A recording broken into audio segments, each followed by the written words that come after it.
Amazon বনে কাজ করতে গিয়ে বিজ্ঞানীরা একটি নতুন প্রজাতির সাপ আবিষ্কার করেছেন, যাকে বিশ্বের সবচেয়ে বড় বলে দাবি করা হচ্ছে। অস্ট্রেলিয়ার কুইন্সল্যান্ড বিশ্ববিদ্যালয়ের একটি দল স্থানীয় ওয়াওরানি অধিবাসীদের আমন্ত্রণ পেয়ে ইকুয়েডরি অ্যামাজন বনে যান নর্দার্ন গ্রিন অ্যানাকোন্ডা অনুসন্ধানে, যে সাপটি আগে নথিভুক্ত ছিল না। সেই দলের নেতৃত্ব দেওয়া জীববিজ্ঞানী অধ্যাপক ব্রায়ান ফ্রাই এক বিবৃতিতে জানান, তারা বাইহুয়েরি অঞ্চলে স্থানীয় শিকারীদের সঙ্গে 10 দিনের অভিযানে যোগ দেন। নদীপথ ধরে হাঁটার সময় তারা গভীর পানিতে বেশ কয়েকটি অ্যানাকোন্ডাকে শিকারের অপেক্ষায় লুকিয়ে থাকতে দেখেন। ন্যাশনাল জিওগ্রাফিকে আসন্ন series pole to pole with Will এর চিত্রগ্রহণের কাজে অপ্রত্যাশিত এই আবিষ্কারের ঘটনা ঘটে।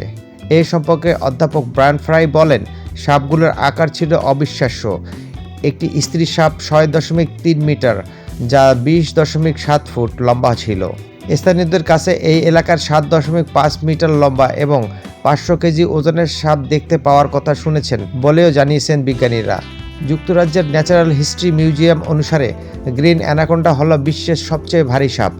এখন পর্যন্ত রেকর্ড করা সবচেয়ে ভারী সাপের ওজন 227 কেজি, যা লম্বায় ছিল 8.43 মিটার এবং 1.11 মিটার প্রশস্ত।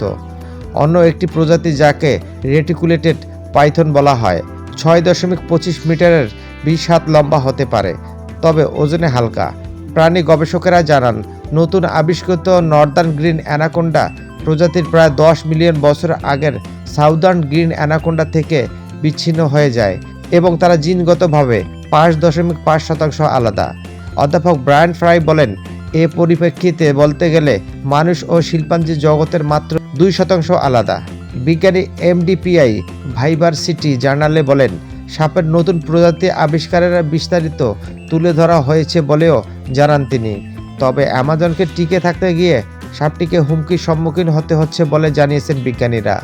অধ্যাপক ব্রায়ান ফ্রাই বলেন, কৃষি সম্প্রসারণের জন্য অ্যামাজনে বন্যপ্রাণীর আবাসস্থলের 20 থেকে 31% ক্ষতি হয়েছে। 2050 সালের মধ্যে হতে পারে 40% ক্ষতি।